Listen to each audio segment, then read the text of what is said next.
Everyone loves a great comeback story.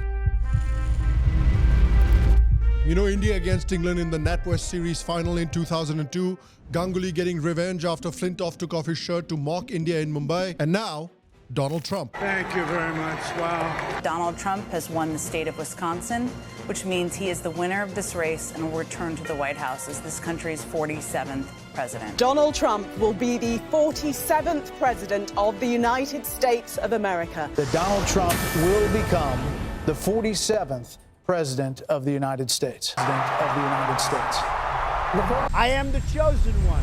And you know, during his first term, Silicon Valley big shots who once kept their distance are suddenly treating him like he's got the last VIP pass to the Coldplay concert. Elon Musk invested $250 million in his campaign. Mark Zuckerberg is going to be headlining his swearing-in ceremony. And Jeff Bezos might be throwing in prime delivery on his executive orders. His 2024 victory was so big, it was so decisive, it was the electoral equivalent of a mic drop. 312 electoral votes to Kamala's 226. And for the first time in a long time, a Republican managed to win the popular vote as well. And his is a real comeback story, because remember in 2020, Trump lost his re-election bid to Joe Biden, who's probably the only person alive today who actually saw Moses' Sermon on the Mount. So after losing to somebody like Joe Biden, most people believe that his career was definitely over. When Trump launched his third consecutive presidential bid in November 2022, his fortunes were at an ebb. In order to make America great and glorious again, I am tonight announcing my candidacy for President of the United States. Many of his preferred congressional candidates had lost in midterm elections, and he faced multiple criminal and civil investigations. Rivals like Florida Governor Ron DeSantis was sparking enthusiasm from Republicans, but ultimately, Republican voters started rallying to Trump following his criminal indictment in March 2023. Eventually, he easily secured the party nomination. Other events also played in his favor that voters grew increasingly dissatisfied with Democratic President Joe Biden. There was a massive anti-incumbency sentiment among the American population. Many people saw Kamala Harris as an extension of the Joe Biden government, which she was obviously. Trump turned all these things to his advantage, portraying his legal woes as a campaign of political persecution and mounting a run-out-the-clock defense that ultimately forced federal prosecutors to drop their 2 charges. His campaign was able to do a very good job in associating Kamala Harris with the incumbent Joe Biden government. When he was grazed by a would-be assassin's bullet in July, Trump didn't run away. He got up, raised his fist, and shouted, "Fight, fight, fight," creating one of the year's defining images. That's something that is no doubt going to be referred down the ages. And his victory was actually very historic and important for the Republican Party. In his November victory, Trump made inroads with traditional Democratic constituencies, such as younger people and Hispanics. He got a decent chunk of the immigrant population, including the Indian American male population. And now, with Trump in power, Republicans and Democrats alike share his more confrontational approach to China and his skepticism of free trade agreements. Trump has also embraced an agenda of territorial expansion, such as buying Greenland from Denmark, asserting control over the Panama Canal, and renaming the Gulf of Mexico to the Gulf of America. Trump is a master at suggesting ideas that you never thought you wanted, but once you hear them, they make perfect sense. It makes perfect sense for a country like America to acquire Greenland. It makes perfect sense for the Gulf of Mexico to be called the Gulf of America. And here's where things get interesting when it comes to at least an Indian perspective. Trump's new cabinet has a distinctly Indian and Hindu flavor. Trump has a lot of Indian origin and Hindu individuals in his cabinet. Kash Patel, the potential head of the FBI in charge of civil rights in the Trump administration. There's Sriram Krishnan, the tech genius advising the Trump government on artificial intelligence. There's Tulsi Gabbard, whom both the FBI and the CIA will be reporting to. He also has Dr. Jay Bhattacharya at the National Institute of Health. And so it's not been a good few weeks for the anti-India racists within the MAGA camp, because Trump seems to be firmly on board the legal immigration bandwagon. So let's address the elephant in the room. What does Trump mean for US-India relations? See, the priest king, Modi, and Trump seem to have a very good relationship. But where I see the biggest challenge for the Modi government when it comes to Trump is going to be economic and trade relations. Negotiating this part for the Modi government with Trump is going to be trickier than explaining to your mom the hentai feet search history on your laptop. You know who you are. You know, Trump is back with his signature America First approach. This approach emphasizes American interests over all else.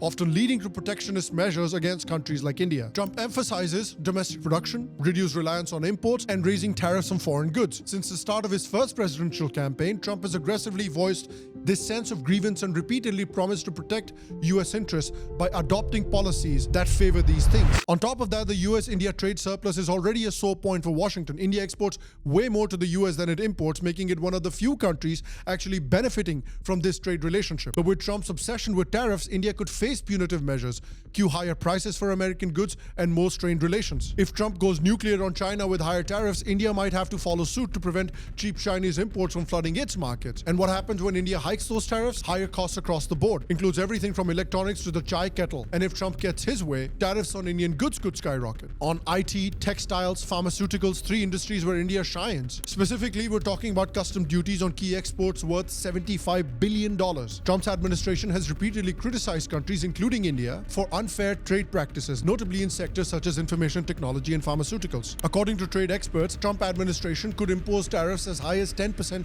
or even 20% on imports from India, which could lead to tougher negotiations and additional trade barriers. Let's not forget that the US is India's largest pharma market, making up 31% of our exports. But Trump wants to cut drug prices in the US, but he also wants to squeeze Indian pharma companies. While the world is making a move towards EVs, Trump isn't a big fan of this. This electric car mandate is insane. They don't go far, they cost too much, and they're going to be made in China because they have the material to make them. We have a thing called gasoline. We have oil and gas, we have gasoline.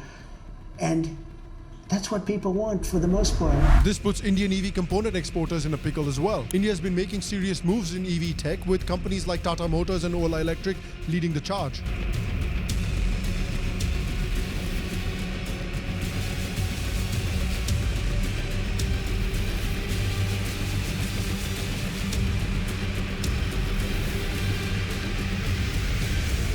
But if Trump slashes EV subsidies in the US, demands could stall faster. So for India, this is going to be a very tricky part of the India-Trump relationship. This means more than just financial adjustments. It's about recalibrating India's relationship with the US. Modi will have to pull out all of the priest-king voodoo skills in order to navigate this minefield. But on the flip side, there are things that make navigating this minefield much easier, which are some common points of agreement between India and the USA. Number one being China. China. China. China. China. China. China. China. China. Trump has been on a mission to decouple the US economy from China.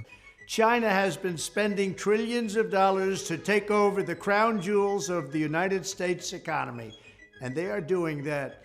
China is buying up our technology. They're buying up food supplies. They're buying up our farmland. They're buying up our minerals and natural resources. The fact is, we should be very concerned about all Chinese communist activity in the United States.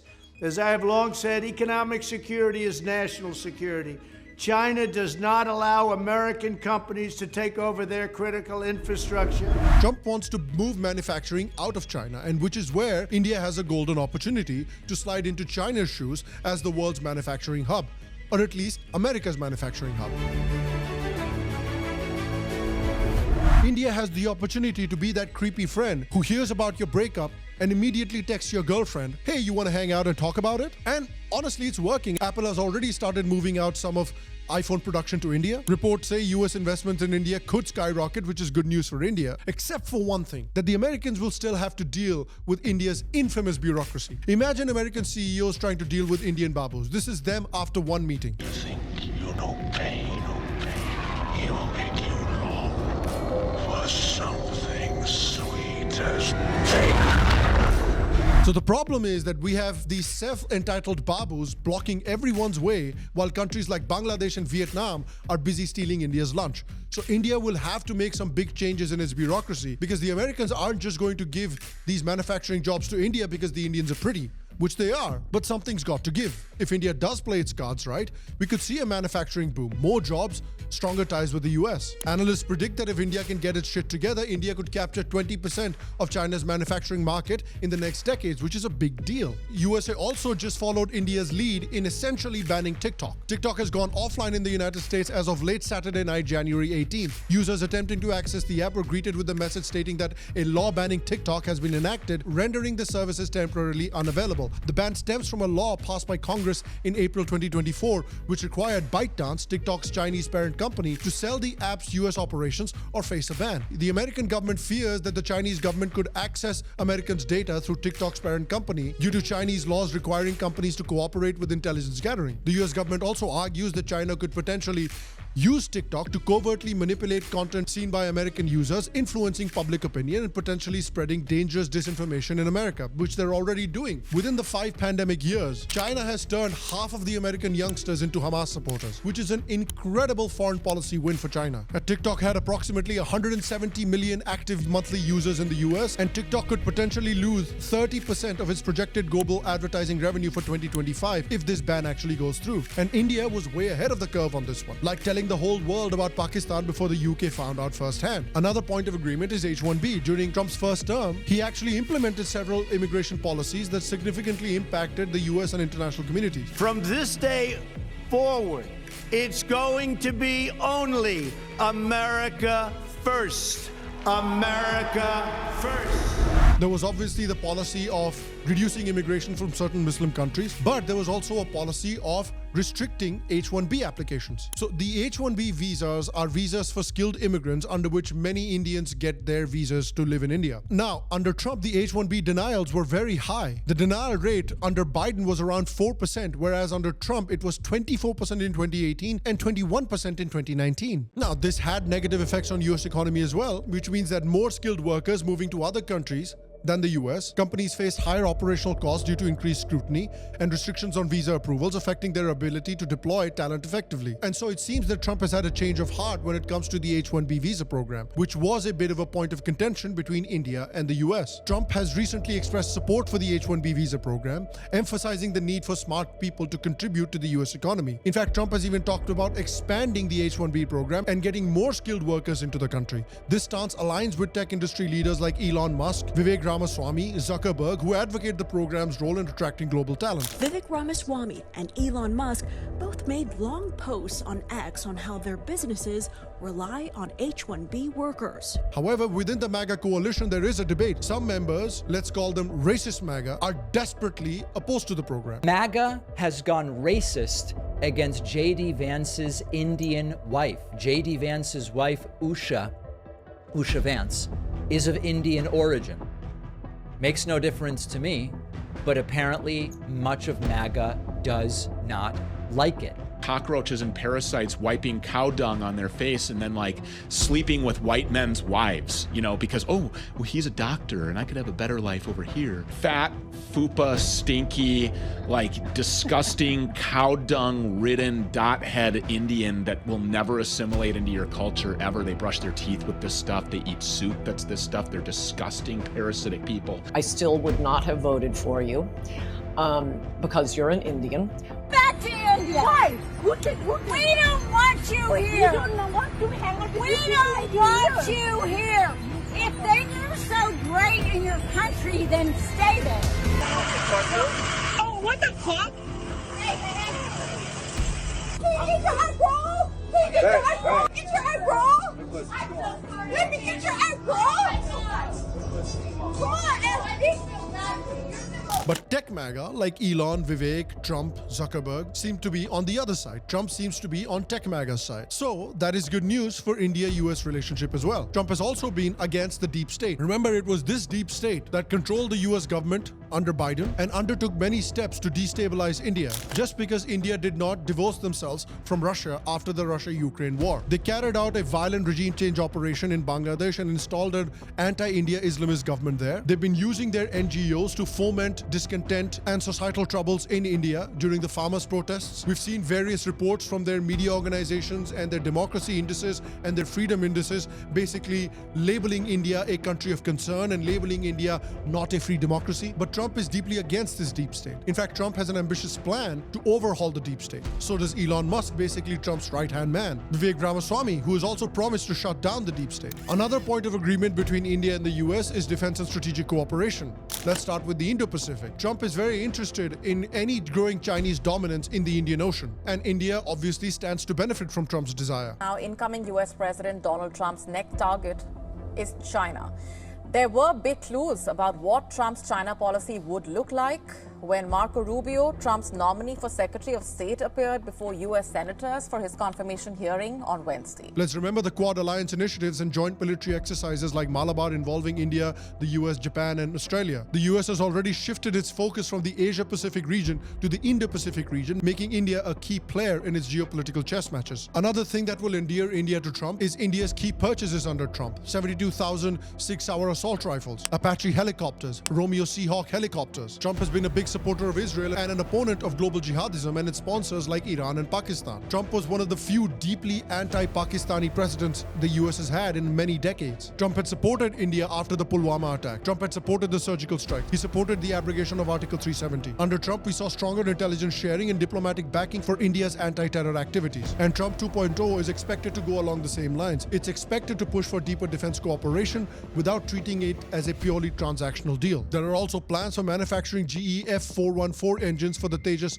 Mark II jets. This could lead to an anticipated 80% transfer of technology, again a good thing for India. Trump could also be good for India's relationship with Russia. Trump has said that if he's re-elected, he'll lift all sanctions on Russia. The problem with what we have with sanctions, and I was a user of sanctions, but I'd put them on and take them off as quickly as possible because ultimately it kills your dollar and it kills everything the dollar represents, and we have to continue to have that be the world currency. I think it's important. A new report tonight suggests that from the earliest days of Donald Trump's presidency, his administration was working hard to lift or ease U.S. sanctions against Russia, including the very sanctions that had been put in place in response to Russian interference in the U.S. election. Why? Because according to him, sanctions are the villains responsible for the U.S. dollar losing its superpower status. We have things much more powerful, actually, than sanctions. We have trade, but we cannot lose our dollar standard. Trump said that you're losing Iran, you're losing Russia, China is out there trying to get their currency to be the dominant one, you're going to lose the dominance of the dollar. I use sanctions very powerfully against countries that deserve it, and then I take them off. Because look, you're losing Iran, you're losing Russia. China is out there trying to get their currency to be the dominant currency, as you know better than anybody. All of these things are happening. You're losing so many countries because there's so much conflict with all of these countries that you're going to lose that, and we can't lose that. And this is a good thing for India because then India gets to maintain its relationship with Russia without increased pressure from the United States. It also means lower oil prices. Russia would pump more oil into the global market, which means cheaper crude for India. Lifting sanctions on Russia could also create a strategic opportunity for India to further cement its role as a mediator between the East and the West. See, the interesting thing about India and why it's not just India that needs the US, it's the US that needs India too. Because India is one of the few countries in the world that has a positive relationship with a very diverse number of countries. India has a positive relationship with Middle Eastern countries, as well as Israel, as well as Iran, if you can believe it. India has a positive relationship with Russia, as well as the Taliban, as well as the EU, as well as many countries in Africa and the global south. India has a good working relationship with many countries in Southeast Asia. India thus is in a very unique position to act as an excellent mediator for America and working with these countries to reduce the Chinese influences in these countries. And so overall, I believe Trump will be much better for India in the long run than the deep state-run Biden government. Trump is deeply opposed to the deep state. He is much less likely to be influenced by the deep state to interfere in India for American hegemonic interests. He's not keen to interfere in other countries as long as these countries are willing to play ball by him. And I have a feeling that India will be much more willing to play ball with Trump than Biden. Modi and Trump, as I mentioned, already have a good relationship, and I think Modi has enough statecraft to be able to continue to develop on this relationship. I will not be surprised if we see Howdy Modi 2.0 or Namaste Trump 2.0 in our near future. But I want to ask you, what do you think of Trump 2.0 for India? Do you think the India-US relationship is going to evolve? Do you think it's going to be as good as it was in Trump's first term? Do you think it's going to be better? Do you think it's going to be worse? Do you think it's roughly going to remain the same? Let me know your thoughts and comments down in the comment section down below. Other than that, guys, I will see you for the next episode. Check out more of our videos by clicking here, here, or here. Especially if you want to understand more about the history of America-US relationships, click here to check out more videos. Stay happy, stay healthy, and to all of you, a secular pranam.